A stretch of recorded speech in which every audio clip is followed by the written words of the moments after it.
Marcelle Sal. It's so good to see you, friends. We have a new demo for a visual novel called Alex Journey to the Grave. I was reached out to via Keymailer to review this game, so I'm excited to see what it's like. So let's get started.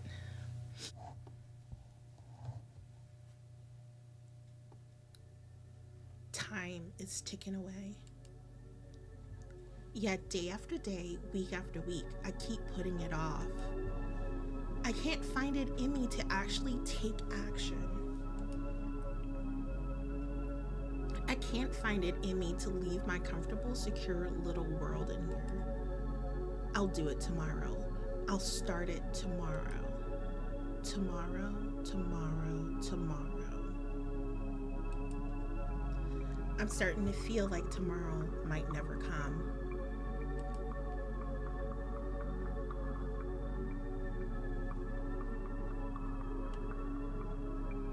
I open my eyes to stare up at a familiar dull ceiling above me, my head pounding. The ceiling blankly stared back at me, solid and unmoving. So, I'm awake. I have absolutely no idea what time it is, but I honestly couldn't care less. My mind is filled with turmoil, vague memories of a foreboding, catastrophic dream I want nothing to do with. Or anything else for that matter, especially the rapidly increasing pain in my skull. The only real desire I have is to put this reality on hold again.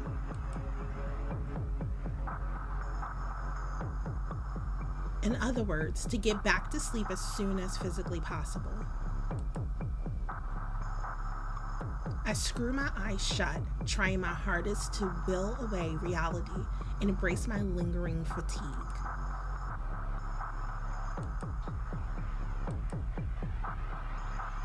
Ugh. F. Despite my best efforts, I can't ignore the pain any longer. I reluctantly sit up and reach for my pills on the desk, the icy indoor air biting at my exposed skin. After popping one in my mouth, I quickly pulled myself back under the covers again.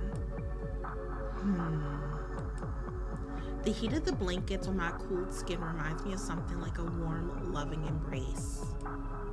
Medication won't take effect for a while now, but the comforting sensation alone is enough to renew some of my sleepiness. I close my eyes and relax, focusing my mind on it as best I can. The pain and turmoil eventually fade to background noise. In the darkness, just quiet enough to finally leave me some peace.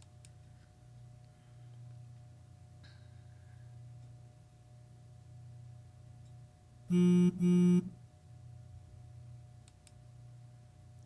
phone buzzes loudly next to my head, forcing me to back to reality. Groggily, I rub my eyes. I'm not sure how long I slept after waking up for the first time, or if I even fell asleep again at all, but the throbbing pain inside my skull has at least subsided a bit. I turn my eye, the phone sitting on my desk. I want to ignore it, but I could tell by the vibrations that the notification was a text message. I haven't received any for a while now, so I'm a bit curious to see who sent it, even if there's no way I'll respond. I brave my arms out into the icy cold air again to pick up my phone and check who it is. Oh. It's from my old boss. To my surprise, a wave of disappointment washes over me. Oh, my phone actually buzzed. I don't understand what I have to be disappointed about. Was I hoping for it to be one of my friends? That even after ghosting them for so long, they'd still try to reach out one last time? You weren't even going to reply to any of them anyway, so why'd you get your hopes up? My disappointment flares up into anger, directed at nobody but myself. Is your ego really that effing fragile? This is completely self-inflicted, you stop. I sit up and take a deep breath, trying my best to hold back the anger rising within me. The turbulence in my chest starts to calm as I close my eyes and focus on breathing. Inhale, exhale. Only manageable flits of anger remain when I eventually open my eyes again. I finally look back down at my phone and unlock it to read the text. Hey Alex, just wanted to check in and make sure you're still doing okay. I'm super curious about what you've been up to, so send some pics my way if you have any. A sharp pang of guilt hits me as I read his words, a harsh reminder of exactly what I've been putting off. I quickly lock my phone and return it to its place on the desk, as if that would help me unsee the message. It's way too effing cold in here. I soon lie down again myself, stuffing my arms back into the warm depth of my bedding once again. My body warms again, but my mood remains sour. It isn't helped by the loud knock on my door just a few moments later. Hey Alex, you awake in there? Give me the landlord's number. It's way too effing cold in here, man. There's no effing way I'm waking up another day in this ish. What a pain. For a moment, I nearly feel annoyed that I'm not close enough with my roommates to have their numbers in my phone, but I quickly remember all the reasons I'm thankful for it. Yeah, I'm up. Give me a second.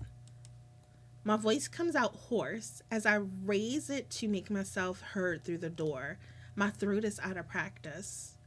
I finally reluctantly drag myself fully out from under the blanket, shielding me, and the cold quickly has me in goosebumps. Fuck. It really is freezing in here. I was mostly addressing myself, but my roommate loudly pipes back at me through the door anyway. No, ish, it's already October now, and that effer still hasn't turned on the heat. I hastily throw on the clothes left draped over my chair, then grabbed my phone.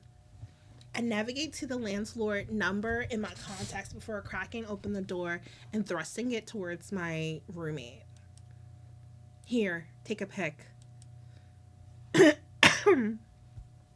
He looks a bit startled at the sudden movement, but soon manages to get his phone out and take a picture of the number.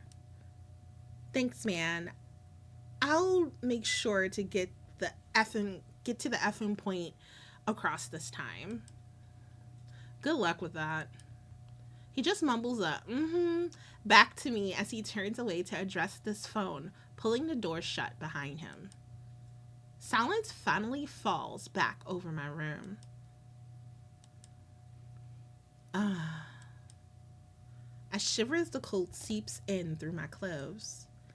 Just that little hint of commotion between the text from my boss and the encounter with my roommate was almost enough for me to feel like I actually had something to do today. But that was it. Just absolutely nothing else left. I'm just stuck in here for a good while. Alone, hungry, and cold. After scarfing down a small meal and crawling back into bed to keep warm, the emptiness inside me didn't go away. Somehow the idea of getting up, going outside seems further away from me now than it ever has been.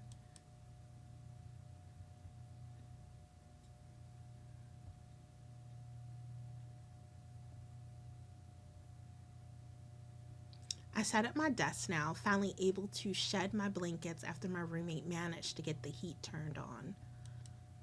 I badly need an escape from my mind, but my usual online time wasters are doing absolutely nothing for me right now. I just keep scrolling and scrolling and scrolling, paying no attention to whatever it is I'm looking at. For some reason, I can't shake this longing feeling that I've been having since earlier yet today. A longing to be heard, to be seen, to be a part of something. It eventually drives me to give up on trying to distract myself, and I start going through my old online chat rooms instead. I search for a conversation to join, a person to talk to, anything to help alleviate this feeling. Some of the rooms are still active, and a few are even discussing topics that interest me. But even though I have things I want to say and ideas I want to contribute, I can't bring myself to engage with any of them.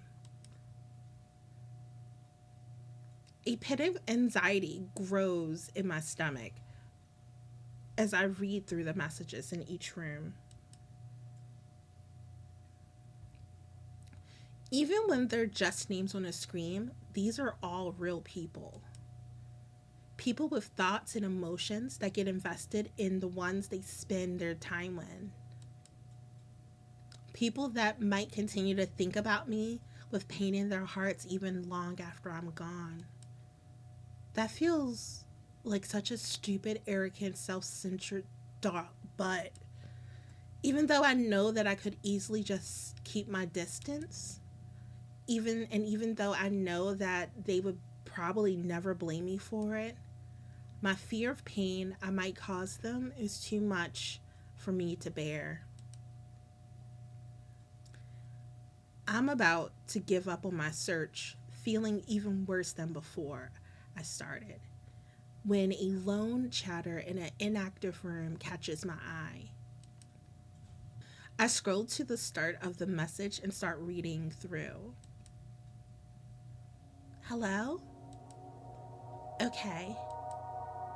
I'm way too much of a coward to do this in an active room, but I don't want to stay unseen either here.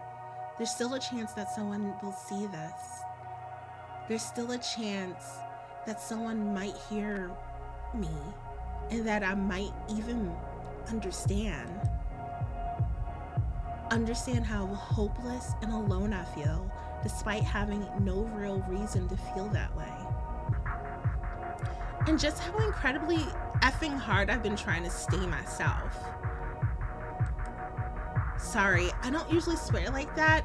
I'll try not to for the rest of this. Even though my life has only changed for the better over the past few years, I keep feeling worse and worse every single day I wake up. And further away from all the people around me. Let's turn this down, maybe? Okay. I told myself it would be different here. That a whole new world will open up for me, and I would finally be free to experience life again. But even though the faces around me have changed, I still can't see them the way I used to before. I swore to myself that I only let in those I could trust, but now I'm completely incapable of finding that trust. At some point, I realized I didn't understand them, and now I can't stop doubting them. And as I doubt, as I feel worse and worse because of it, the distrust just spreads even more. I keep gaining more secrets that I need to keep, and now I can't even trust my own family anymore. I don't know why I've become like this. I hate it. I can't handle it. But I can't do anything about it. It makes me feel helpless, like I'm drowning, but don't know how to swim. Like there's an evil, dark mass that's constantly growing inside me, feeding off my life force, constantly making me sick and eroding away at my sanity. Like, I'm completely, utterly alone in this world.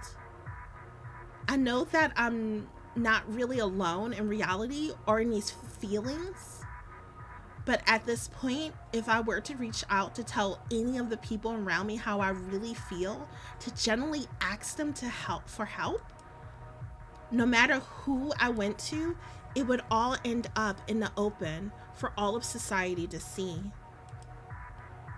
And in the eyes of society, I just become another useless, broken person. Nothing but a hindrance to the world, to be looked down upon with nothing but pity or disgust. To be caged, controlled, drugged, and experimented on for my own good by our pathetic excuse for a mental health care system. I genuinely don't understand how that system could possibly help anyone being the way that it is. I used to think we lived in a golden age of medicine. But after I've seen how often even regular doctors messed up, how little most of them even seem to care, how hard you have to fight for yourself just to get proper treatment, how am I supposed to trust psychologists who seem absolutely clueless in comparison? How am I supposed to fight so hard for myself when I have to lie to them, when I know they could lock me up at any minute just for admitting the truth? They don't even have a clue how the human brain really works. And they don't have a clue how the drugs prescribed work either. Oh, they affect chemicals in the brain, but how? Shrug, I don't know. The only real way for them to find the right one is through trial and error. And the list of side effects are just horrific. Some anti-anxiety medication lists anxiety as a side effect. And they force you to take them, literally, physically force you. I could go on forever. That whole system must be the thing that scares me the most about the way I feel. The thing that drives me the hardest to keep those feelings locked away within me as tightly as I can, in the deepest depths of my heart. If I really am drowning, then I don't want the lifeguards to notice me. Or maybe they're more like the shark circling at the scent of blood. I feel a little proud of that one. It's not like I'm incapable of feeling positive emotions. In fact, I felt like a pretty positive, outgoing person most of my life. And I don't think that person ever really went away. But that just makes how lonely I am now even more painful for me. And blood, that's another source of fear. When I'm at my worst, when it truly starts to feel like there's nothing else left to calm me down, cutting is the only thing left that can make me feel sane. Feeling the stinging pain, seeing my blood seep out from within me, trickle down my skin, it makes me feel human again. Like I'm getting a preview of how I should feel. A brief reprieve and a painful reminder of what could have been. It scares me. I could easily get caught. It's self-indulgence of the worst kind. It's completely against my ideals, but I honestly don't know if I could live without it anymore. The longer I try to abstain, the more I need it. The more my skin itches with desire for it. A shiver goes down my spine and across my skin as I catch up with the most recent messages.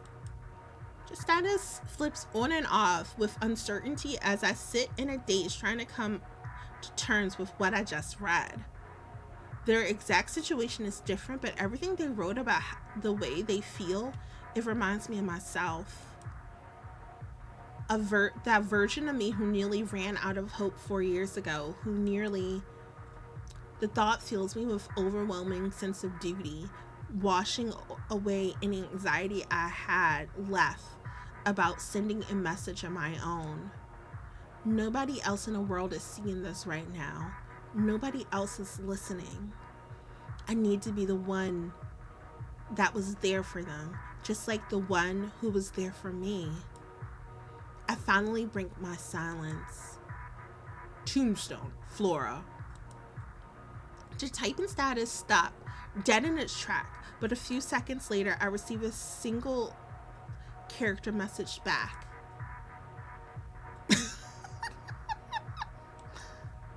I understand.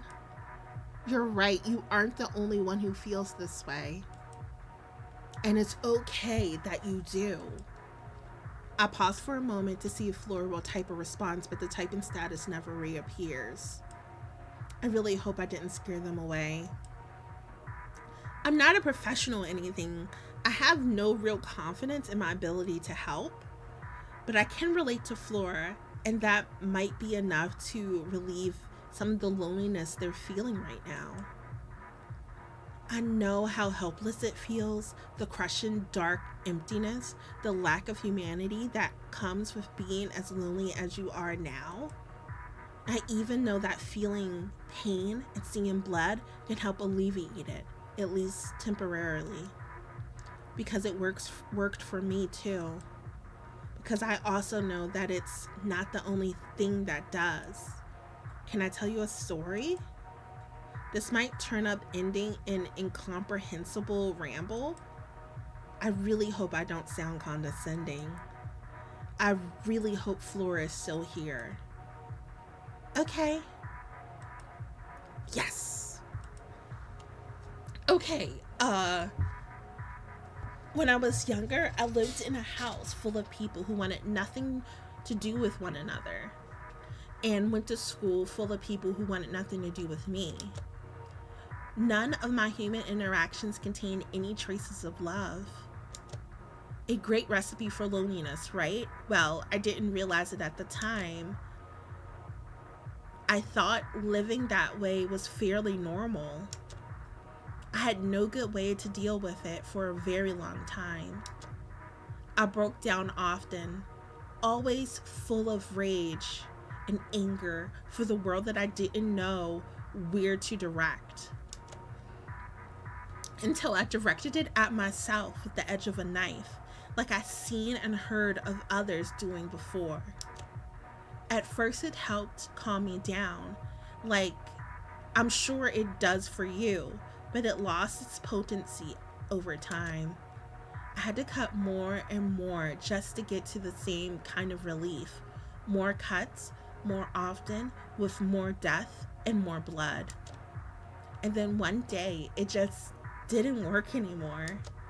No matter what I tried, no matter what I did to myself, the pain and anger inside of me just wouldn't go away. It tore at my mind until I couldn't think straight anymore. Until the only thought I had left was to escape. So I tried to escape. I went out into the night and started making my way up to the top of the nearby cliff. But I didn't end up finishing my journey alone. As I made my way up, I was joined by a cat, a very friendly cat. I stopped to give her one little pat at the bottom, and without me knowing, she followed me all the way to the top. She surprised me as I stood on the edge right before the end, then started doing that stupid little cat slink around my leg and rubbing herself all over me. Thanks to her, I'm still here. I spent the night up there giving her all the cuddles in the world. At some point, she came to rest on top of my chest and lay back to look at the sky. A beautiful, moonless, starlit night. And I felt human. After that, I'd go and visit her on top of the cliff every time I felt like I was going to break down. Her unconditional love and affection gave me enough small doses of humanity to stop cutting entirely. I eventually had to move away from that area, but I was finally able to make some friends in my new home. I think I told my story well, but I'm filled with anxiety. Flora never interjected a single time throughout the entire thing. Was this really what they needed to hear? Was this too long, too personal? Does it even relate to them at all? I have no idea. What even was the moral of the story? That they should go find a cat to pet? Should I follow it up with some kind of advice then? Is that too much? Actually, there's one thing they mentioned that I really do think I should address. If I had to give some advice, it would be to look for a source of humanity other than cunning. If you do, have people that care about you, even if you can't trust them enough to tell them everything, and you can probably still ask them for help. You don't have to reveal all your deepest secrets just to feel their love. Just ask them for a hug, for some time together, whatever it is that you need. They'll probably be happy to oblige. I really hope that I'm right, that Flores still has people that truly care about them. That they still have someone who gladly give them a hug. Otherwise, I'm just a blundering, just being a condescending idiot and making it worse. I would know that better than anyone.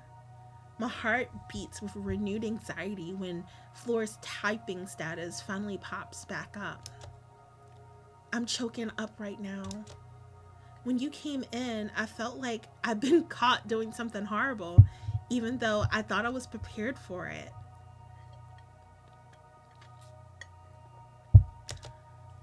But I really like your story. Thank you so much for sharing it with me. I really feel a lot better right now after hearing it. As for advice, I think it was something that I really needed to hear. I've been growing further and further away from my parents ever since I started trying to hide this from them. But now, after hearing your story, it seems so obvious that I should have been doing the exact opposite the entire time, even if I don't come clean with them. I'm gonna ask them for some hugs as soon as I can.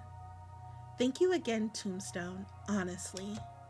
It feels like I just might be thinking this because I want it to be true, but I really do feel like I have a new path to follow now.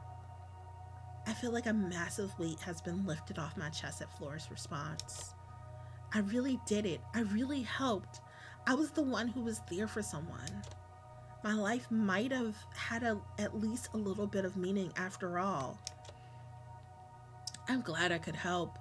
Using my experience for something like this, it makes it feel like there was at least a little bit of meaning to those times after all. Flora's typing status flipped on and off for a while, and I waited patiently for their next message.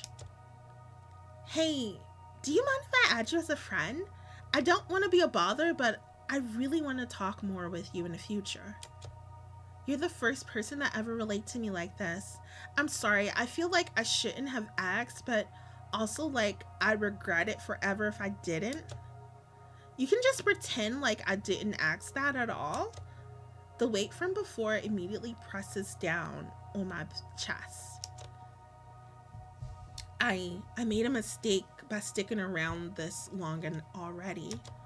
There's no way I can do more than this. I can't become a person for them to rely on. But if I turned him down, even if I hesitate to answer any longer than this, what are the consequences? I'd be the same as calling them worthless, a broken person. It would confirm all of their anxieties. I've fallen into a trap of my own creation. Sure, I don't mind. That was so dramatic, and for what? But I get it. I get it. I get it. I slumped down onto my bed face first. Flora added me as a friend, said thanks again, and then went to bed. I checked her profile. Now that we're friends, I can see that she's a girl about the same age as me and even lives in the same city as me. The inactive chat room we were in is a local one for our area after all. Even though it's not on my profile, she probably already assumes that I live here too. Even though I'm so scared of the risks, I want to talk to her more. I want to be there for her if she needs me again. I want to feel like my life has some kind of meaning again. I can do this without getting too close to her, without becoming her friend, right? I'll set up some rules for myself and avoid getting too close. I will not message her first. If she loses interest, perfect. I'm gone. I will not tell her my real name. She just should know me as Tombstone. I will always push her to find other friends. I can never be one of them. I will never meet her in person. That would be passing the point of no return. I feel stupid. It's so early. I don't have anything interesting to talk about beyond sharing my experience with her. There's no way we'd ever get close enough for any of this to be a problem. Another day of classes. Another day as the girl who's always alone. It's just been another day of the same. But thanks to the conversation I had yesterday, I'm still feeling a lot better than usual. And I want to keep it that way. Today, I'm going to get some hugs. After getting home early, I break my usual habit of heading straight upstairs to my room and look for my parents instead. They'd usually still be at work around this time, but just my luck, they both took the day off for some appointments today. I find them sitting together in the dining room, both with a cup of coffee in their hands. They stop their conversation, look at me as I walk in, seemingly surprised that I came to find them. Hi, Alex. It's nice to see you in person for once. It seems it's our lucky day getting a visit from my beautiful grown-up daughter. I live in the same house as them. They see me all the time. It makes it hard to talk with them when they act like this, but it's true that I really haven't spent much time with them as I should have. A mixture of guilt and embarrassment starts to sour my optimistic mood. Well, what's up? Or did you just feel like having some quality family time together? The sarcasm in her voice stings a little, but I try not to let it get to me. Well, I just felt like I wanted a hug. Mom looked a bit surprised at my answer, but Dad just stands up with a big smile on his face. Dad looks so happy. That we can do. Relief washes over me as he puts his arms out and I do the same, both of us coming in for the hug. I close my eyes as his body completely enshrouds mine. He's still a lot bigger than me, but he's also being surprisingly gentle compared to the smothering hugs I used to get from him as a kid. It's a nice fatherly hug, and I feel assured of his love for me. Until he starts squeezing hard at the bottom. At the end. Hey! He lets go after I start struggling and hitting him with the hands around his side.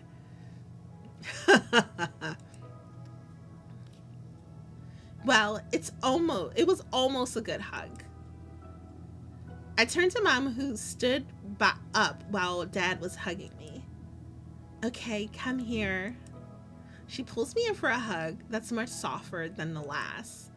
She's only just a little bit taller than me, so I'm able to rest my head on her shoulder. I close my eyes and enjoy the moment as she rubs my back. We're always here for you, okay, Alex? No matter how old you get, you can always let us know if anything is bothering you. I feel like I'm starting to melt away in her arms. It's the first time I've ever heard that from her. I guess it's always just been implied, but I don't know if I ever really believed it. It's been so long since I started hiding my problems from them. So long since I put up this facade I'm always hiding behind. But now, for the first time since I built it, I find myself thinking about ripping it down. Imagining the feeling of relief nearly brings me to tears, but I don't think I'm ready. The thought of letting them inside my mind, even just a little bit more than usual, hits me with a wave after wave of anxiety. If I take down the facade, everything will come down. Things far worse than they could possibly imagine. What would they do if they found out about the cutting? Take away my freedom, search through all my things, send me to a hospital? I could easily end up locked up away in a psych ward. It terrifies me. I don't trust them to listen to me and respect my wishes, to not get the system involved. They would try to do whatever they think is best for me, regardless of what I say. And I don't want them to feel bad about it either. I don't want to shatter the image of myself that I worked so incredibly hard to build up for them.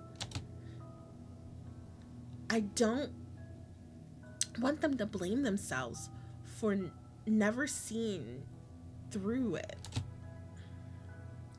So I'll keep up the facade, at least for now. But that doesn't stop me from coming to them for support, hugs, or otherwise. I feel a bit better after... I'm sorry.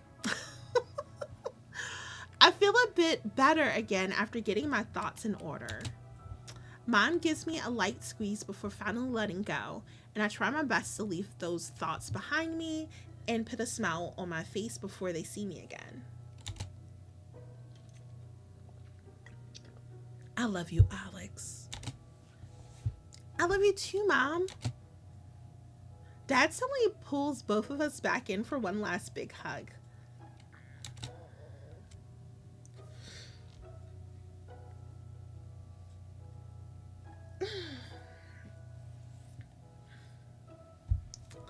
And I love the both of you. Oof. Hey, you're squishing a poor girl again. Sorry.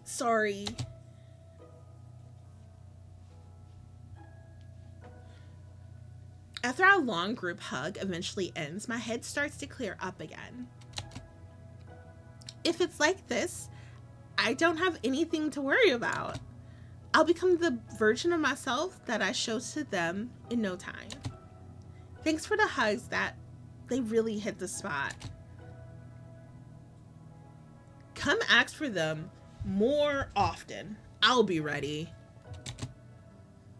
Only if you promise not to squeeze so hard.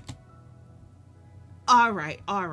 Even if it's the fun part, I won't squeeze as hard next time. The room falls silent as the moment seems to finish running its natural course. I make sure to come up with a reason to leave before my parents start a new conversation. All right, I have a ton of homework I have to get started on now. All right then, but don't work too hard. Come down and eat dinner with us later. It'll be at the usual time. Okay, I will.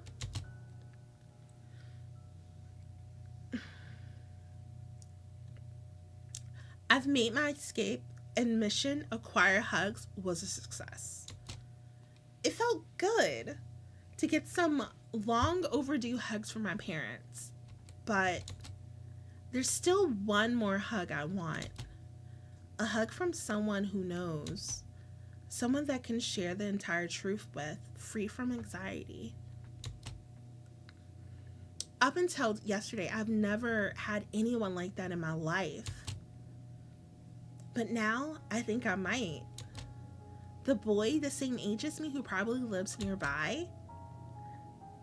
I know not to take anything on the internet at face value, but I can't let this chance slip by. I need to find out if he's truly the person I think that I hope he is. I smiled at the thought as I opened a new chat window on my PC. Tombstone!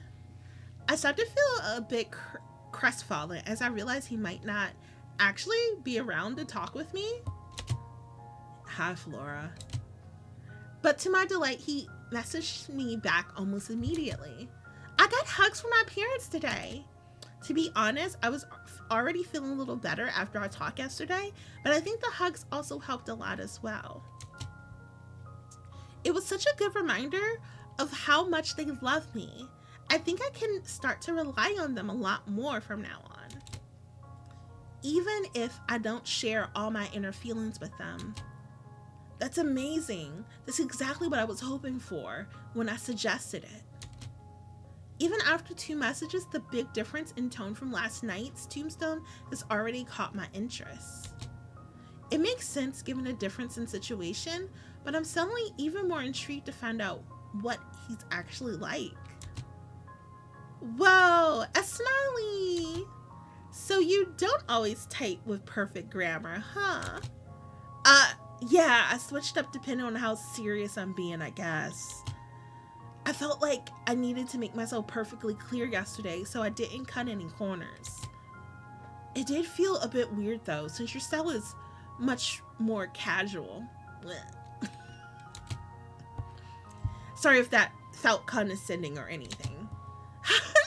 It's okay. If anything, you made it seem even more like the voice of reason. My type may seem super casual, but I'm actually kind of weirdly particular about it. Like, I always use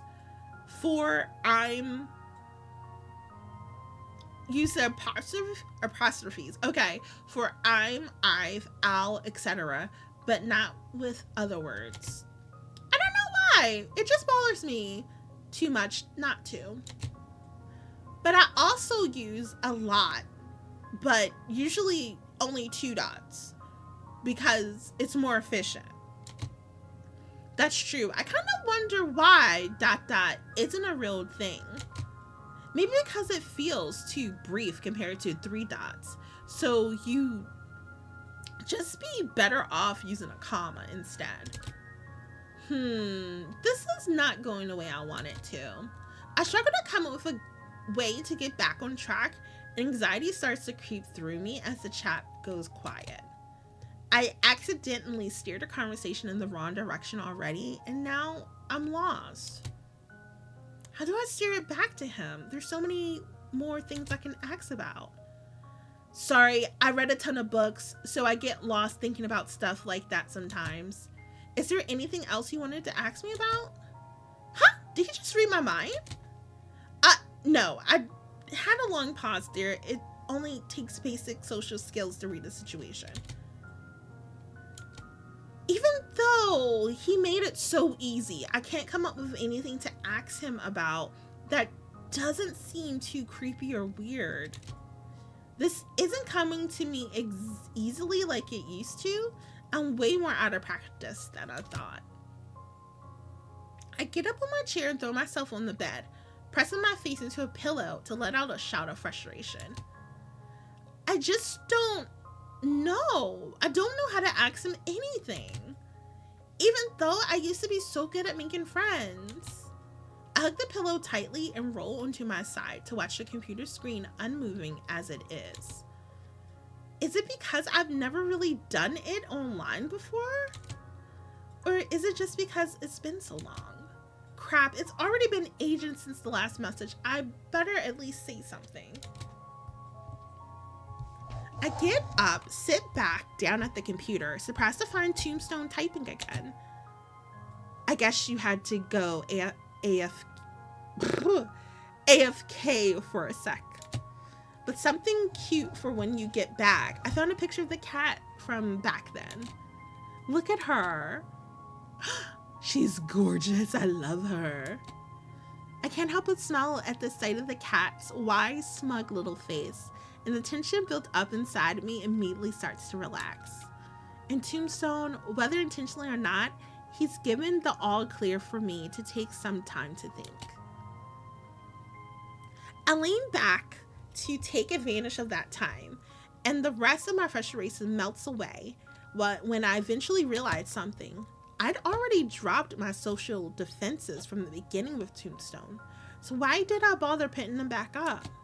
He already knows my deepest secrets, so what is there to be afraid of?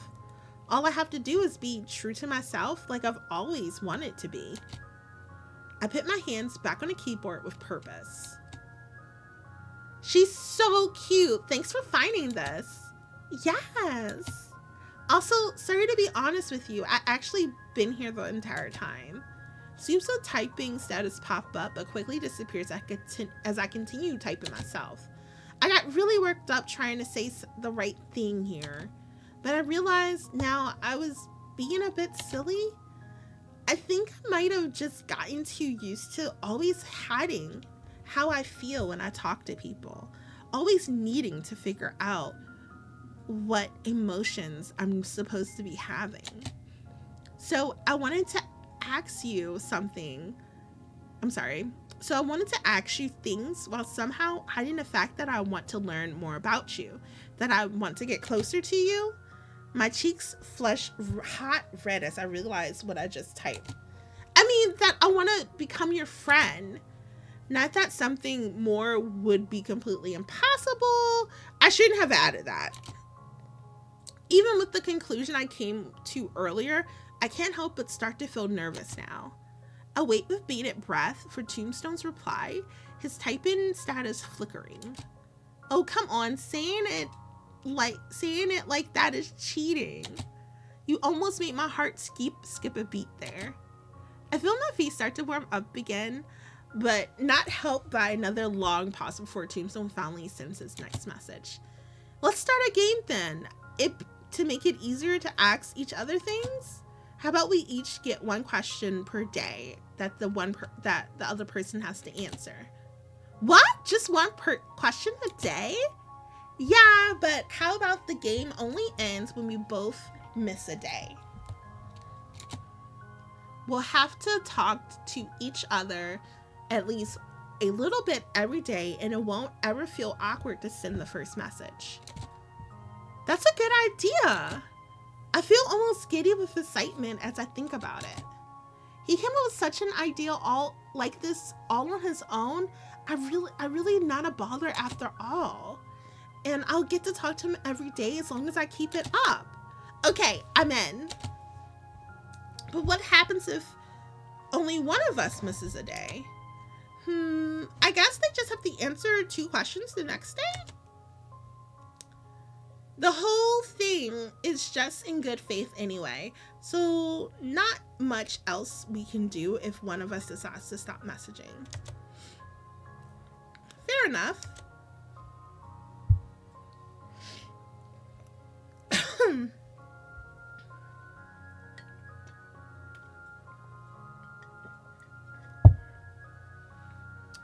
I still have a question for today, though, right? Yeah, go ahead and ask away. Wait. No. Actually, there is one more thing. Oh, okay. I won't tell you my real name unless we ever happen to meet in person. The surprise extra rule stings me a little, so there's still a barrier between us after all. But it's one that I think I can easily knock down in the future, so I try not to dwell on it. In fact, it makes deciding my question quite a lot easier. Okay. In that case, do you live in the same city as me? The one that the chat room was for. Wow, straight to doxing me, huh? Yeah, I do. Rules are rules. Yes, I knew it. Play it cool. My question feels a little bit wasted now. The chat room made it too obvious. Okay, I'll ask something I have no idea the answer to then. Do you have any pets? If so, send pics. What? We can add a stipulation like that? Yeah, I guess, but it can be optional. Like, if you have pets, you can just say yes and not give pictures if you want. And no, I'm not sending you a picture of my house. Aww. Hey, also, you gonna answer? Oh yeah, we don't have any pets, sadly. We did have a dog when I was really young, but he died of old age when I was around 11, I think. A big, friendly Labradoodle named Norman. Not sure where I could find any pics, though. Sorry. Rest in peace, Norman. He sounds like a very good boy. Yeah, I really miss him sometimes. My parents and I are too busy to get another pet now, sadly. I'd love to get a cat if I could. Me too. I can't have one where I live, though. Someday. Time passes at lightning speed as we chat, and I almost have a heart attack when I eventually glance over at the system clock on my computer. Oh crap, I have to go. I promised to eat with my parents today. Go eat. I'll be thinking up a better question for tomorrow. See ya. I quickly close the chat window and make my way downstairs, a smile on my face.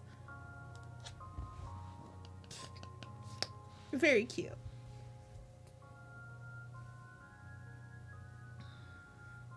Our little question game has quickly become a new daily tradition for both of us. Okay, for today's question, what do you do for a living? I see we already figured out how to make the questions as broad as possible. I work at a bookstore up until recently, but right now I'm just living off my savings and looking for something new. With an answer like that, I need so many follow-up questions. Maybe it isn't actually the best idea to make the question so broad. My strategy might not work so well either then. I also really didn't think about needing follow-up questions. Actually, never mind. I can totally sneak a few more specifics in there. Oh, no, don't go full lawyer on me. Here we go. Do you or your family speak any language other than English? You aren't actually as smart as you seem, huh, Tombstone? Damn it. I see it now, too. Yes. Question answered. See you tomorrow. No, JK. Real answer, me and my dad only speaks English, but my mom speaks Mandarin as well. She grew up here, but spoke it at home since her parents were from China. She's really rusty now, though, since they passed away before I was even born. Dang. Too bad you never got to meet them. I don't know, my mom seems to think it's for the best. She said she didn't want them controlling my life like they did hers. I kind of wish she taught me Mandarin sometimes, but I think she just wanted to leave that part of her life behind her. Today, we'll remember to avoid yes and no questions, right? Yep, I learned my lesson yesterday. Okay, question time then. What are your hobbies? That's a good one. I think reading has been my biggest hobby, especially when I worked at the bookstore and I could basically just read all day. I really love getting lost in stories in other worlds, so a lot of my other hobbies are kind of similar, I guess. Just nerdier and harder to talk about with most people, like anime, manga, video games, etc. Yes! Whoa, is that exciting? Yeah! It means you're like me! And I never had anyone to talk about this stuff with before. Really? Even with people online? Yeah, honestly, I never really figured out how to make friends online. It's super weird as a girl sometimes, and I didn't really want to fake being a guy just to talk about anime. Yeah, that's fair. But hey, we can talk about it as much as you want now. Yeah, definitely need your thoughts on some. But extra question for the day first. Okay, I'm just gonna throw this one back at you then. What other hobbies do you have? It has to happen eventually, I guess. Other than anime and stuff, I guess art is the main one. My mom is a super good artist as well, so I spent a lot of time drawing and painting with her as a kid. I grew out of that after a while, but after getting into weeb stuff, it was only a matter of time before I started using it to draw anime characters instead. Of course. Jeez. Even though I've already opened up to you and we just figured out that we both like anime, I still feel a bit anxious whenever I mention it. Hey, that's normal. I've yet to get over the same thing with people in real life. It's just what happens when you spend so long trying to hide something to fit in. I shouldn't feel that way with you, though. It's only been 3 days since we've met. It'll definitely feel more natural with time. Hey, actual question for today. I want to think about mine a little longer. And I don't want you to just reuse mine again. Oh, okay then. I did think of one for today, but it might not be that interesting. Just go for it. All right. What was your furthest ever trip away from home like? Good wording today. Okay, slightly challenging. My furthest trip must be when we went to Costa Rica as a family. It was a resort town somewhere on the West Coast, I think. I was only around 11 or 12. I just remember having fun getting bowled over by big waves and eating a ton of free ice cream from the resort. That sounds like a lot of fun anyway. Sorry, I don't have much more to share. Also, I feel like even a bit more nervous about my question now. I think learning about how someone grew up is a good way to get to know them, but I've been a bit scared to ask stuff like, since I know your childhood wasn't the happiest. Don't worry about it. You're not going to dig up any forgotten trauma or anything. Remember, how far I've come since then usually feels pretty good, actually. Yay, I'm glad to hear that. I think I came up with a question that should be a bit more neutral anyway. What was your hometown like? Oh. Maybe broad questions do work? I have so much I need to answer for this one. Yes! The town itself is beautiful. It's an old mining boom town, so a lot of the houses were constructed all haphazardly around winding roads in the outskirts. And the whole thing is nestled in a big valley in the foothills, so you can get super amazing views from all sides. The people there are the disappointing part. Even though the place was big enough to become a city at one point, they all act like they live in the middle of nowhere redneckville. It makes sense though, since the mining industry there died off when I was in middle school and most of the residents became dirt poor overnight. Anyone with a brain left as soon as they could, so the people left over were not exactly the best and the brightest.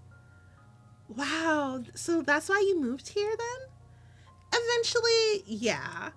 Wait, we're doing follow-up questions now? Oops, my bad.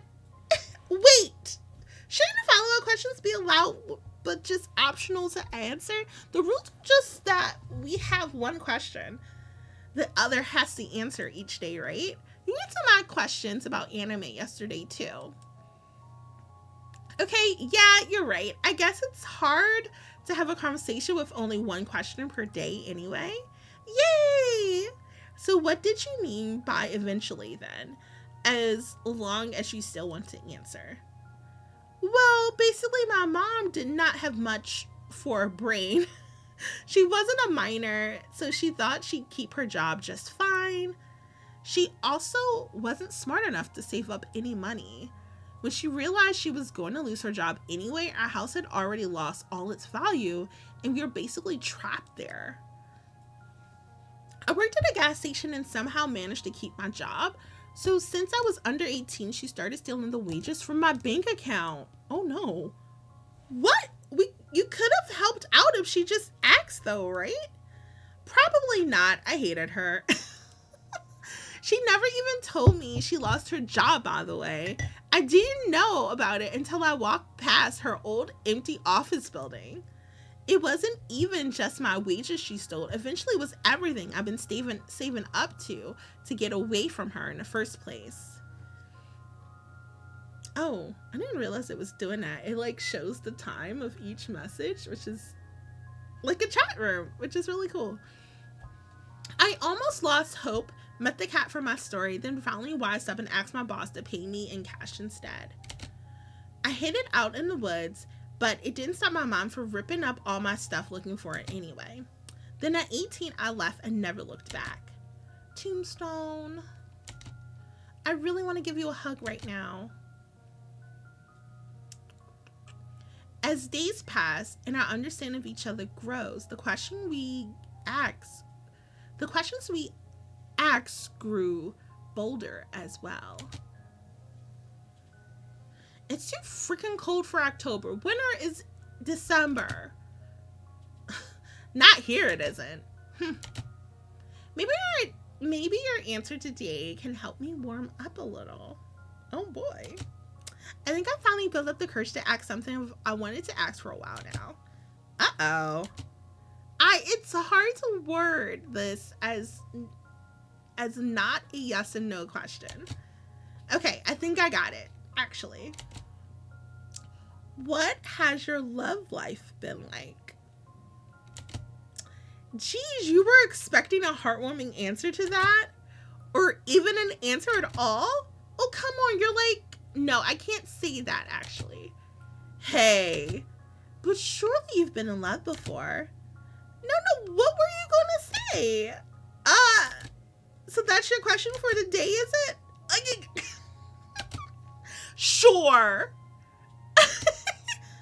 Well then, I was going to say that you're one of the sweetest, emotionally aware people I've ever met. So I asked about your love life because I thought you might describe how someone special to you made you feel. And I thought maybe hearing it from you could help me learn to feel that way too. You can't say stuff this cute. Hey, I was just answering the question. Now you answer yours. Okay, I'll answer properly. Sorry, left caps on. Okay, truthfully, I have had a girlfriend before, but we were only together for about a month. Really? What happened? Well, my biggest mistake was just not getting to know her first. For a guy, it seems like the obvious choice to accept right away if a pretty girl wants to go out with you, right?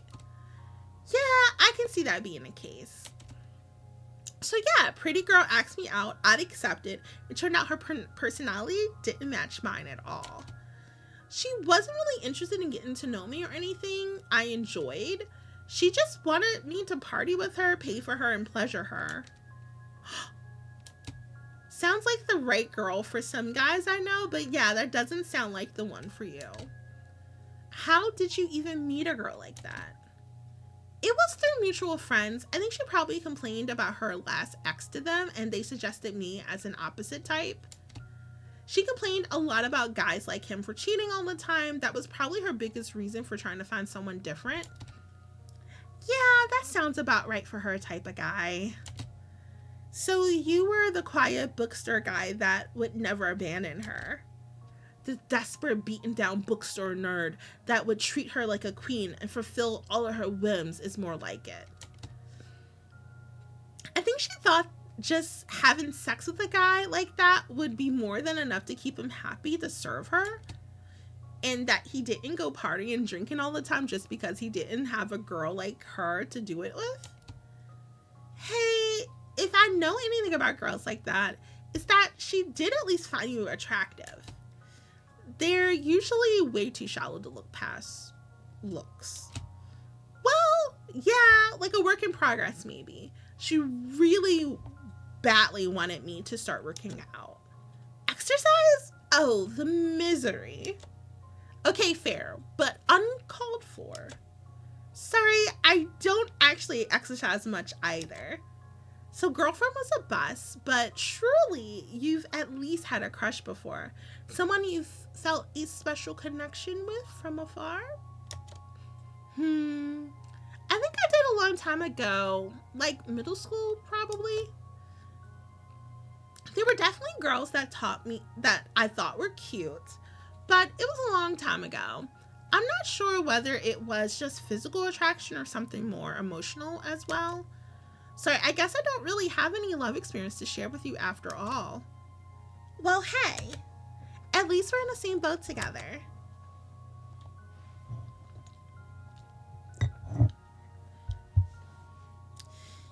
Even though not all were lighthearted,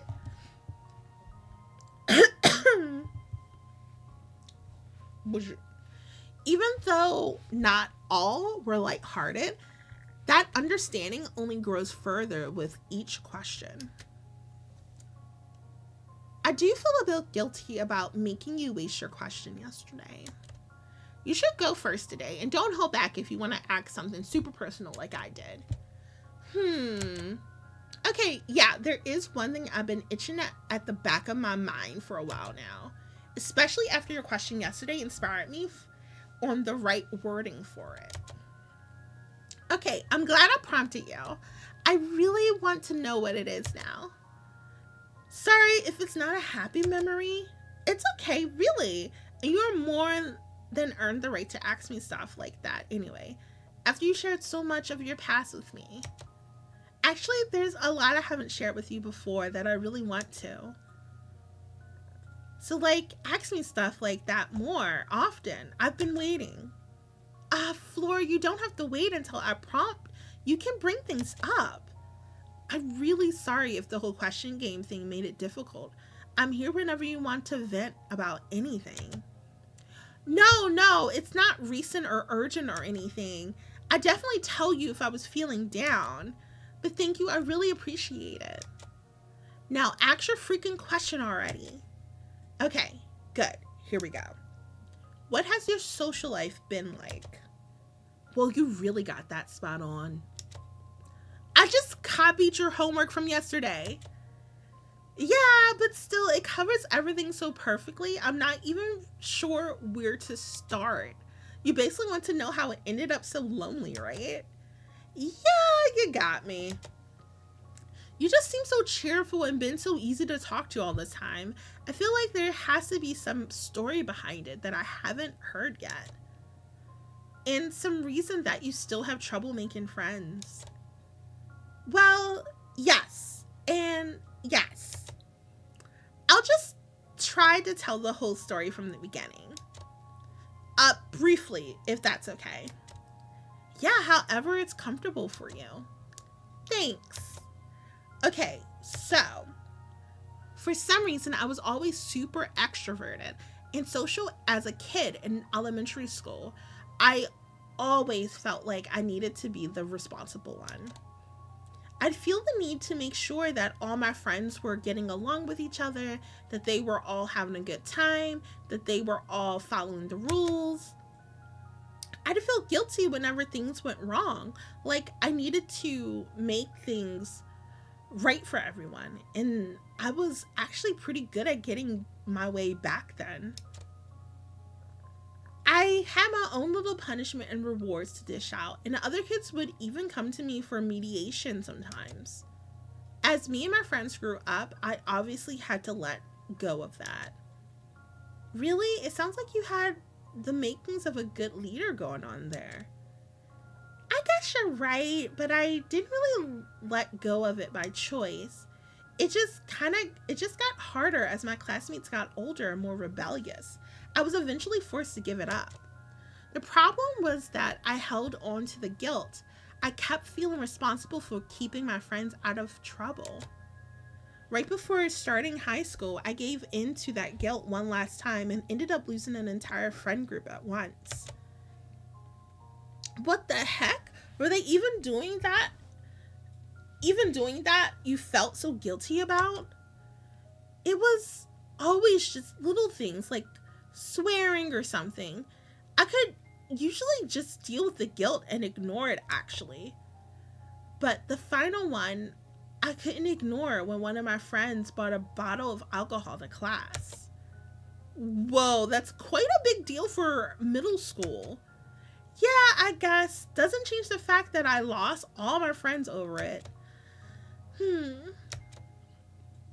Anyway, I didn't know how to handle my sudden complete loneliness as a brand new high school student. I spent all day, every day, just thinking about how my life would be different if I just managed to let go of my guilt. So when an older girl showed interest in me, I was all in. I was totally ready to follow her and try whatever she wanted me to. I smoked for the first time with her, drank for the first time with her. Are you actually a bit of a bad girl, Flora? No! That was a very short-lived. Sorry, go on. I just somehow managed to trick myself into thinking I was having fun. But I know now that I really hated it the whole time. I'm not a prude snitch like I used to be either. That girl brought me a pretty... I'm sorry. That girl brought me to a party one day and changed my worldview forever. I came across a guy overdosing on drugs, and for a moment, I actually considered ignoring it to avoid losing a friend again. Thankfully, I realized the situation was completely different and I called 911. The whole ordeal made me realize that I don't need to worry about this. The whole ordeal made me realize that I don't need to worry about the harmless actions of others just because they're against the rules. But that I absolutely need to stick to my own ideals and that I should choose my friends a lot more carefully. What the heck? It sounds like you had it all figured out then. But you still haven't found anyone else to become friends with since? Well, you? Ugh, I hit you right now if I could. Everyone in my high school hated me for years after that. Yeah, I'm no good at making online friends like you. I never had any practice at it. It's way too scary not being able to read their faces. Sorry, that came out a lot meaner than I meant it to. I guess I'll forgive you. You're lucky I think so highly of you. Hey, I only said it because I think so highly of you. You figured out the online thing just fine with me, by the way. Because of how we met, I guess I just never had that fear with you. Although in the beginning I was definitely scared of messing up our conversation and scaring you off somehow. Anyway, I want to finish the story. It's pretty much exactly what I was venting about when we first met, but I was trying to keep it vague back then. Yeah, I kind of get the gist already, actually, but keep going. I guess I already filled in most of the gaps then, but yeah, I spent the rest of my time in high school alone just waiting for the day I could go to uni instead. Spending so much time like that, knowing that everyone you see hates your guts, avoiding them accordingly, even after it stopped, it's really hard to undo what that does to you. Especially when some of those same people are mixed right in with the new ones. They just blend together into one big untrustworthy crowd, and it's impossible to approach anyone. Flora, it stopped a lot earlier than the end of high school. You called the ambulance for a student that was overdosing. The only one who hated you were the loud minorities. The vast majority of people are much more reasonable, even as teens. Some might have resented you for a while, but most probably agreed with you from the start. And anyone with a brain would have forgiven you long, long before graduation. If I'm wrong, I'm sure you know. Tombstone. Yeah? F you. Sorry. I'm really glad You don't scare away easily. I'm sorry, Tombstone. This is another embarrassing one, but my curiosity has grown far too large to ignore it any longer. No, stop it with the warnings. My heart starts beating faster every time. Sorry, I'll just ask ASAP then. What do you look like? Send a pic to make it simple. Whoa, okay. We can skip it if it's too much. No, it's fine actually. But before I answer, I'm going to ask you the same question after this. So I'll send a pic if you agree to send one too. Yes. Agreed. Okay, let me take one real quick and send from my phone. Okay, I'm super excited now.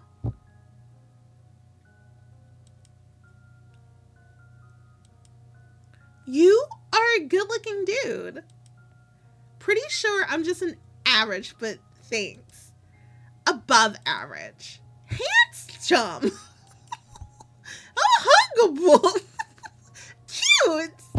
Causing me to make typos. Okay, if you say so. I do. Now, show me how cute you are. Okay, I'm nervous as heck, but it was so worth it. I also say I just average at best, so don't be disappointed. No chance. Just let me get my phone. I'll take one like that as well. Oh, they're so cute. You were cute. Sorry, that was way too intense. I mean, I meant to say you are cute. Oh my God, chill out. Was that your actual reaction? Yes. Yes. In the end, it seems like our meeting was inevitable after all. Tombstone. Hi, Flora. I can't take it anymore. Huh? What's wrong? I just really need to hug you. What? Don't scare me like that. Sorry, but I'm serious about this. Wait, like for real? Yes, I'm actually serious. So shush, stop typing for a second. I want to explain a bit. I've come to a realization that to me, a hug is like a way of directly sharing emotions with people.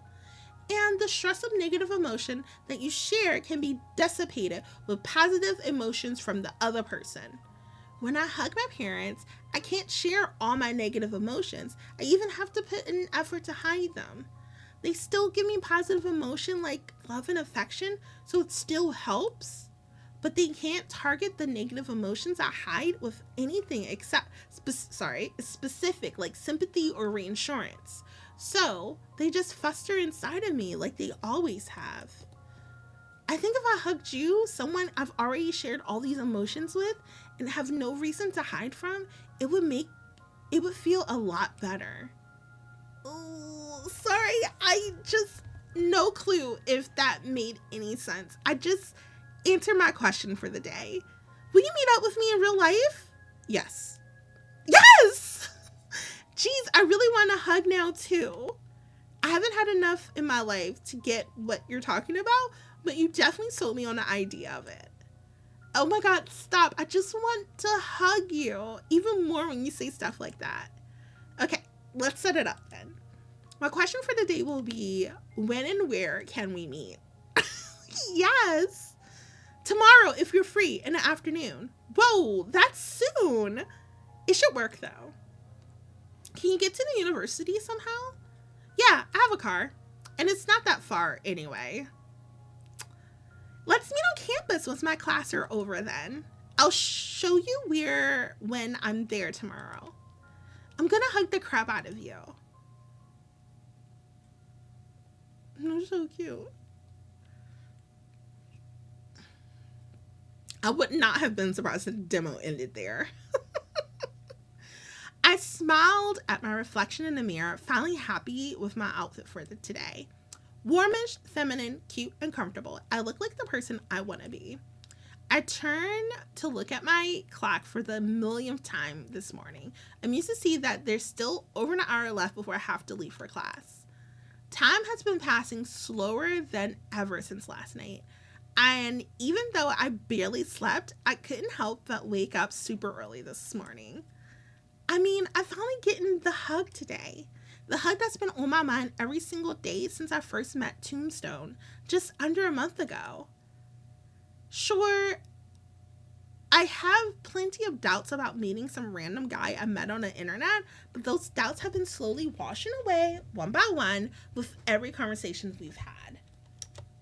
He answers every question I ask promptly and with sincerity. He's just so genuine. His life so mundane that I can't even begin to think that he's been lying about any of it. I know he is who he says he is, a young guy around my age.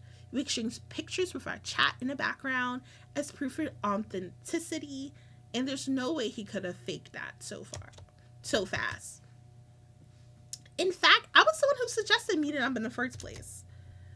I even feel like he was kind of reluctant about it, actually, since he made the rule about not telling his real name. I don't think he ever mentioned it again at all. I wonder if that was to avoid making me feel uncomfortable, or maybe he was just too shy to bring it up himself. I giggle at the thought. It's hard to imagine the open and sincere Tombstone I know being shy, but it seems about right for the boy in the picture he sent me. Either way, I'm really glad I had the courage to bring it up myself. I'll definitely treat him right today. I'll take him to my favorite cafe, buy him a nice hot drink, try my best to make him comfortable. If he really is shy in real life, maybe I'll finally be able to tease him a little too. I grin and slap my cheeks, and I realize I'm getting way too carried away. Geez, I gotta take it easy. I'm just way too excited about finally having someone I can be around. But I'm definitely gonna get that hug.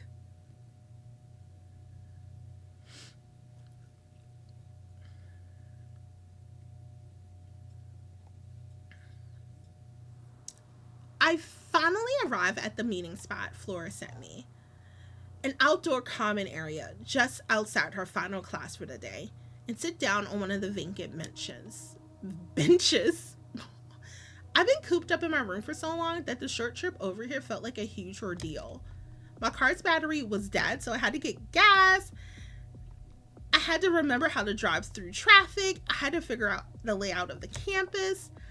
Even after all of that, I still got here half an hour early. My sense of due time is truly effed up. I haven't even met Flora yet, and I already feel wiped out. It's pathetic, but this is the busiest day I've had in probably months at this point. It doesn't help that the whole time I've been dragging myself through all the motions to get here, closer and closer to the moment I meet her. The tight knot of anxiety in my chest has only growing worse, or tighter, sorry.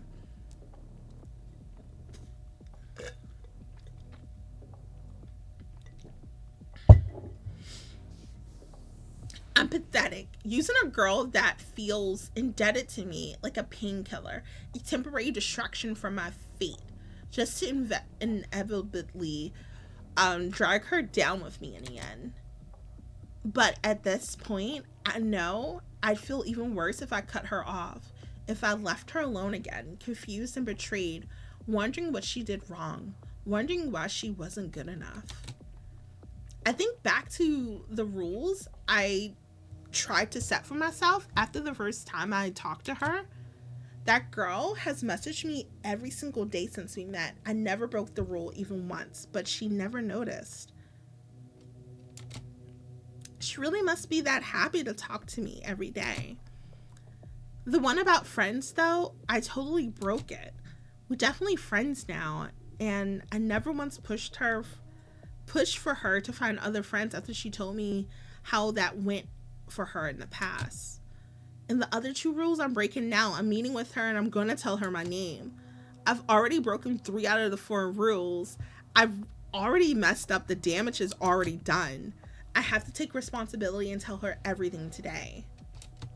I've agonized over it for so long that I'm completely sure there's no better way out, but the sense of relief I feel when I think about it terrifies me. I can't resist Flora, can I? She's cute, caring, kind, and shares a ton of my interests. She's so genuine, I can't help but feel like she's the only real human being on earth. Even before, I've never had a friend I could be so open with, or a friend who would be so open with me. She's become the one and only source of fresh air in my life. And she even wants to meet up with me just to give me a hug. So, aren't I just kidding myself that this is for the best? Just giving myself an excuse to be selfish about this? Wouldn't it be better to just ghost her after all? No matter how I think about it, I can't stand the idea. And it makes me hate myself even more. I fight this sudden, intense urge to hurt myself. Shut up, shut up, shut up, shut the F up. You're already here, Alex. You've already decided what you're going to do. You're going to hug Flora, spend some time with her, and confess everything when the right moment comes up. Then you're going to accept the outcome, whatever it is, and try your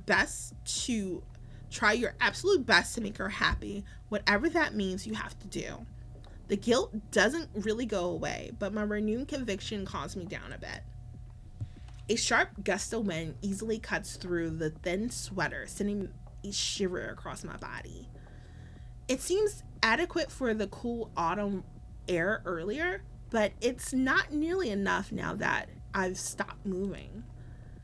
I guess sitting and stewing in my thoughts out in the cold for so long is just part of my punishment for becoming such a useless shut-in. Tombstone! I suddenly hear a name that I recognize from a voice that I don't, and confusion washes over me. You're early! Reality finally kicks in as I look up to see a very happy looking girl running at me from a group of students leaving their class. I stand up to greet her, but before I can even say a word, she's already upon me. And I'm being hugged. She pulls herself in tight, burying her face in my chest as she latches on, and her sudden embrace nearly takes my breath away. My mind suddenly a soupy mess. It takes a few seconds before I remember to wrap my own arms around her as well. She gives a sigh, a sound of approval, and another tight squeeze as I do, pressing herself even further against my body. And then she just stays like that. Her persistent embrace just keeps dragging on, and any doubts I had left fade away as her sincerity becomes undeniable. I start to notice all the pleasant sensations I'm experiencing instead, and they quickly move to the forefront of my mind. Her arms wrapped snugly around my back, her comforting body heat mixing in with mine, her fragrant hair tickling my neck, her warm breath blowing through my shirt, her soft chest pressed against my ribs. I've never felt so close to someone before, so completely and utterly accepted like this. It's always felt like something that I wasn't allowed to have, something that no one would ever truly be able to trust me with. My previous experiences cemented that thought in my mind, and my current situation made me give up on it entirely. But this girl just is not letting go. We've met for the first time in person mere seconds ago, and she already trusts me enough to embrace me like this. It's starting to feel like I'm gonna melt away in her arms. I try to let go and create a natural end to the hug, but She just squeezes even more tightly than before, giving me no reason but to wrap my arms back around her once more. This is not just acceptance or trust, it's longing. I'm what Flora longs for. I've never felt anything like this before. I don't even know how to describe it. I think I'm about to cry. Okay. She finally lets go and steps back, revealing her beautiful smiling face. My appetite is sated, for now. The cold air bites at my body where her warmed mine, and I feel like I've forgotten how to breathe. I'm stunned. It's hard to believe that this is the same lonely girl that I met in an empty chat room just under a month ago. I rack my brain for anything to say before the moment drags on for too long. You're shorter than I thought you'd be. A look of playful offense flashes across her face as I wince in regret, but somehow her smile doesn't go anywhere. And you're taller. It felt like I was hugging a tree. She's so cute. I just want to hug her again. But despite the incredible intimate hug we just shared, I can still feel the usual physical barrier between strangers around her. My mind remains just as blank as before as I grasp for words to simply reply instead. In the awkward moment of silence I was trying to avoid soon hangs over us. I avert my gaze from her. It's so much harder to do this in person. Flora's eyes catches mine again as I look back over to her, and to my dismay, her smile seems to widen. You're so much easier to read in person. She quickly leads us on before I have a chance to respond, exaggerating a shiver as the cold starts to trickle at her exposed shoulders. Brr. Come on, let's go. I'll treat you to something warm. The barrier I just imagined between us shattered before my eyes as she reaches her hand for mine, pulling me by the wrist until I'm walking alongside her. She lets go once our paces match, leaving me a bit closer to her than I feel like I should be, and looking over at me with a grin. My heart starts to race again. I can't help but wonder if I'm not really cut out for this. Sorry if I'm a bit awkward right now. Honestly, way more nervous than I thought I should be. My plea for mercy, elicits another giggle from the girl encroaching on my personal space. Don't worry, it's way more fun this way. It's nice having the upper hand for once. Gee, she really enjoying this. Flora takes me to a bright, trendy cafe right on the edge of campus. Nodding her head with satisfaction, she leads me inside. Good, it's not too busy right now. We'll be able to sit down. She turns to me with a hint of mischief in her eye. Let's order first. Then I think you have something you need to tell me. My real name? I'm well aware of the rule I made became a promise instead. Yeah, I remember. The mischief fades and her smile turns sweet again as it widens. Good, I'm looking forward to it.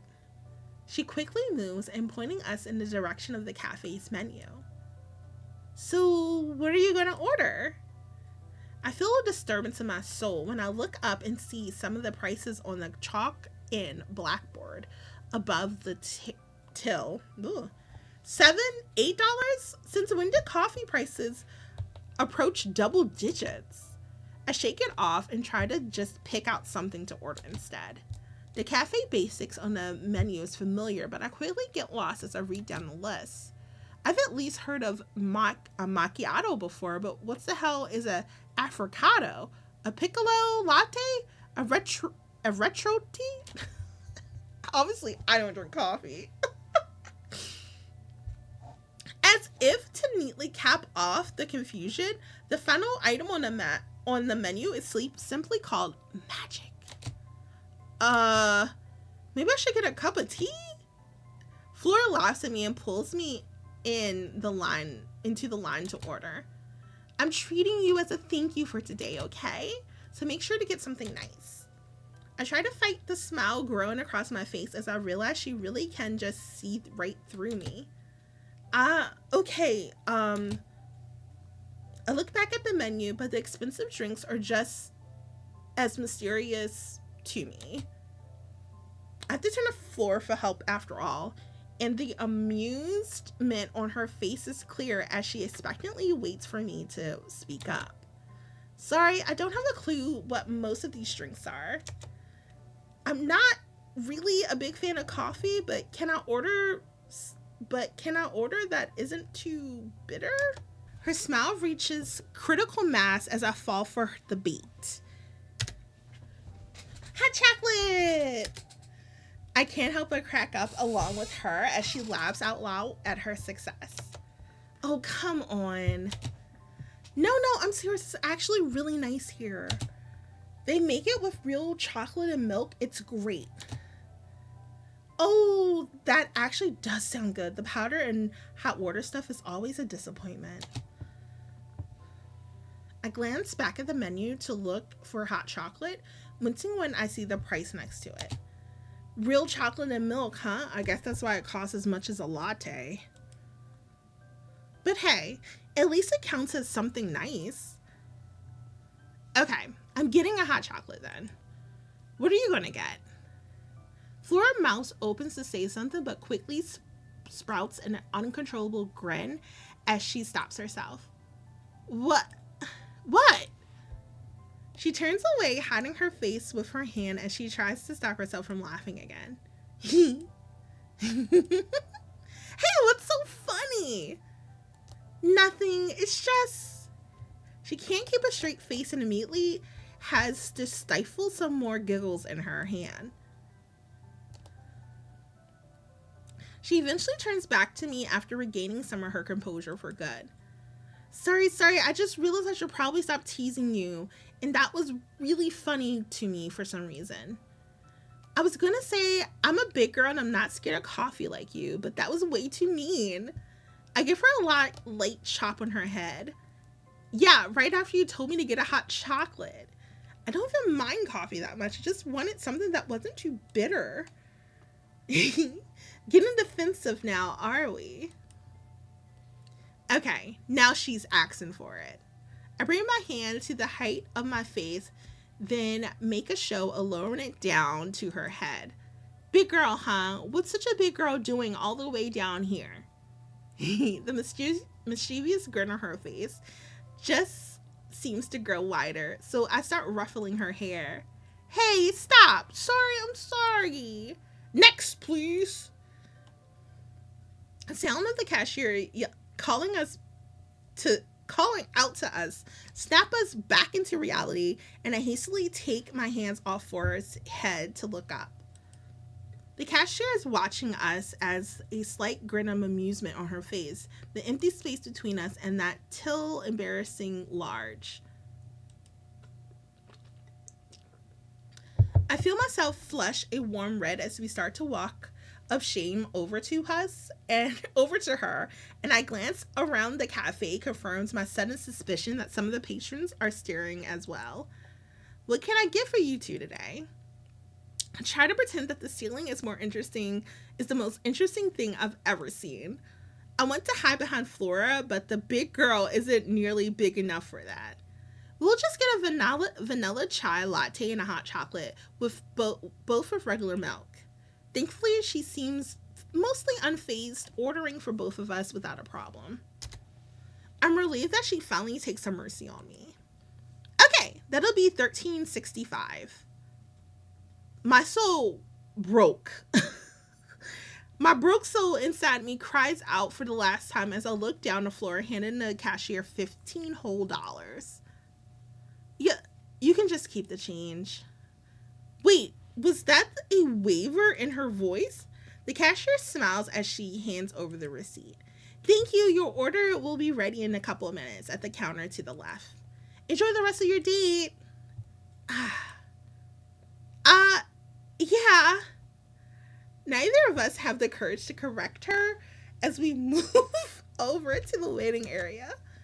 Another awkward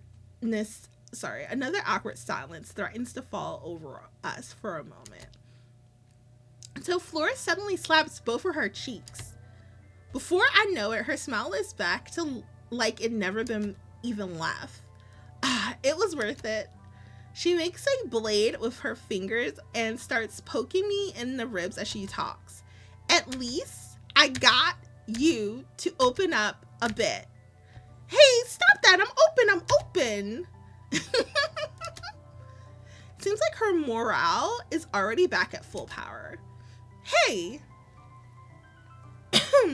It's just matters how we feel, right? It's silly to be embarrassed over something like that. I shake off the rest of my embarrassment at her words. Yeah, you're right.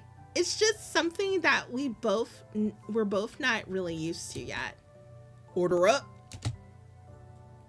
I grab our drinks from the counter and Flora leads me to a table for two.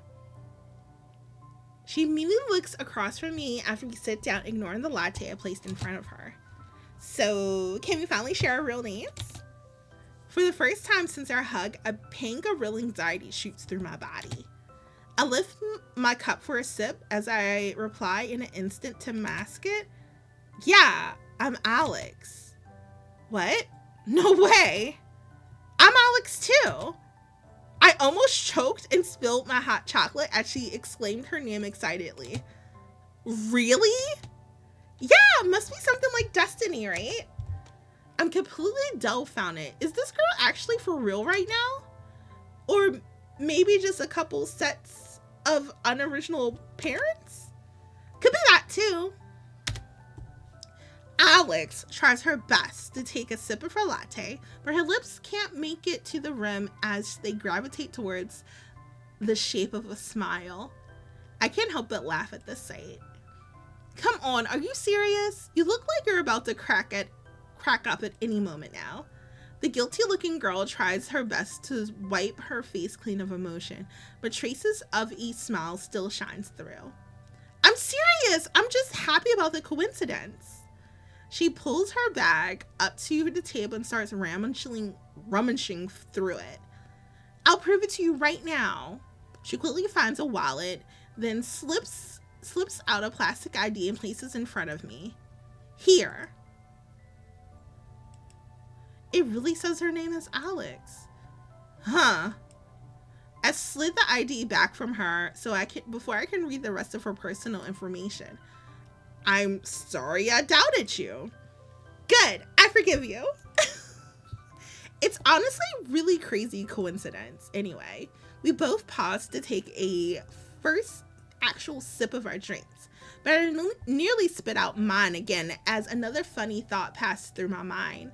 She rushes to put her latte down and interrupt me. Hey, shut up. I'm definitely did not stalk you and forge that ID, so don't even say anything. What? That's rather self-incriminating, don't you think? No? She cracks and we both start laughing again. After we calm down a bit and start taking an actual moment to enjoy our drinks, I try to wrap my mind around it. Our name, Alex, really doesn't feel like it fits her at all. I've always thought of it as an epitome of my mother's laziness, the most basic, common, unisex name you could possibly think of. I think Kelly. I don't know, for some reason Kelly is the one that I think of a lot, but that's just maybe me. Maybe. I don't know. But to her parents and the millions of other parents that also chose it, I guess it must have been something going for it. Surely it wouldn't be so common otherwise. I catch the observant gaze of the girl in question as she lowers her cup and she beams at me from across the table. What are you thinking so deeply about over there, Alex? Just how weird it's gonna be to start calling you Alex. Alex? Like, that feels so wrong. Flora fits you so much better. Of course it does. I chose it myself, you know. Although it is just a simple nickname to go by on the internet. Simple nickname or not, it's the name I met you with and know you by. Would you mind if I actually just kept calling you Flora, even in person? She tries to put on an exaggerated expression of thought as she thinks it over, but the smile is still impossible to wipe off her face. Ah! A finger of dramatic pointing in my direction, and I brace myself for some kind of rude accusation. Your nickname sucks. Alex fits you way better. So I'll agree to your request on two conditions. Firstly, you always have to let me call you Alex from now on, even online. And secondly, if you really want me to take something seriously, you have to call me Alex as well. This is cute. They're real cute. The rest of my time at Flora passed by at this lightning speed, and we ended up chatting away until the cafe closed down for the day. It only really lasted until 5 p.m., but the early autumn sunset made it seem like we passed the whole evening away in there. This is it. I somehow got roped into driving her home, and now we have to say our farewells in front of her house. I don't really want her parents to see me. I'll stay in a car. Thanks, Alex. No problem. That was a lot of fun. Something's bothering me. Flora gets out of the car, but pauses once she reaches the driver's side door. Hey, get out. I need another hug. She says something that I can't quite make out through the door. I really don't want her to talk to her. What did you say? I said get out of here. She suddenly reaches in through the window, catching me by surprise and swinging the door open before I can stop her. Hey! I unbuckle my seatbelt and get up to go after her. And she immediately catches me in a hug. She latches on just as tightly as before, speaking into my chest as she squeezes me. We have to meet up again soon, okay? Shit. I gingerly put my arms around her. Yeah, let's set something up in a chat later. Shit. I'll be looking forward to it. The hug doesn't last nearly as long as the last, but I feel the same warmth and print of her body left over mine as she quickly heads back into the house. You idiot, you useless. Is your conviction? How useless is your conviction after all? She reaches the sidewalk and turns and waves, and I wave back. Stop her. She reaches the side of the house and stops to open the gate. It shuts behind her. Say something. I hear the back door of her house swing open. You still have time. Slam. A sharp pain pierces my chest as the door slams shut. The world around me completely changes as I'm left alone again. I'm such a stupid, selfish bastard. I didn't tell her the only thing that I absolutely needed to make sure she knew. I got swept up in the moment and completely forgot about it. Even though I remembered it while I still had time, after seeing her so happy, I couldn't bring myself to say it. I stew in a deep pit of self-hatred as I get out of the car. I'll give myself one more chance. If I can't come clean to her the next time we meet, it's over. Completely. Over. What does he have to say? To be continued in Acts 2 through 6. Oh boy. What does boy Alex have to say to Flora? That's wild. It's wild. Yeah, I have no idea. I have no idea. Let's see. Well, the game is called Alex's Journey to the Grave.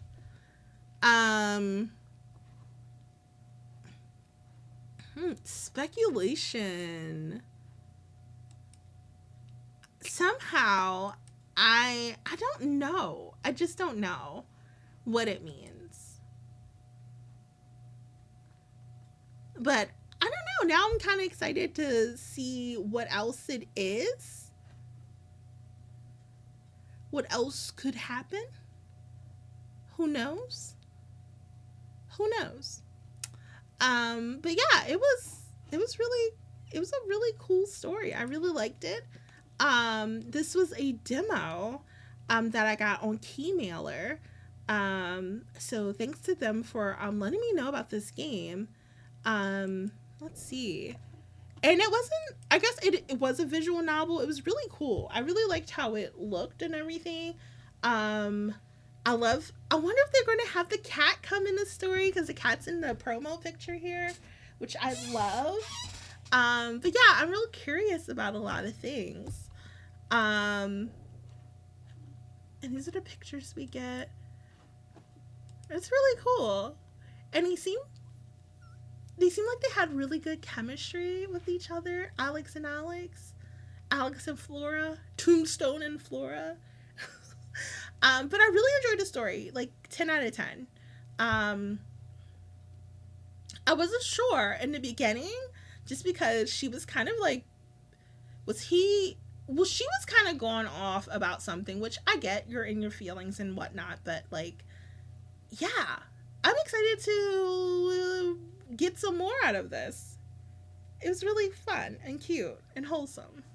But that's all I gotta say. If you are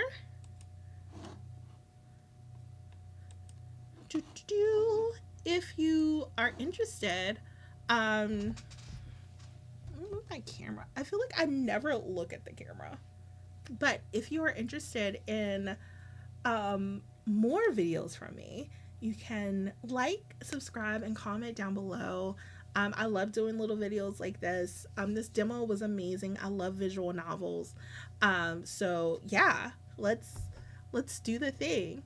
But I will see you next time, friends. Bye.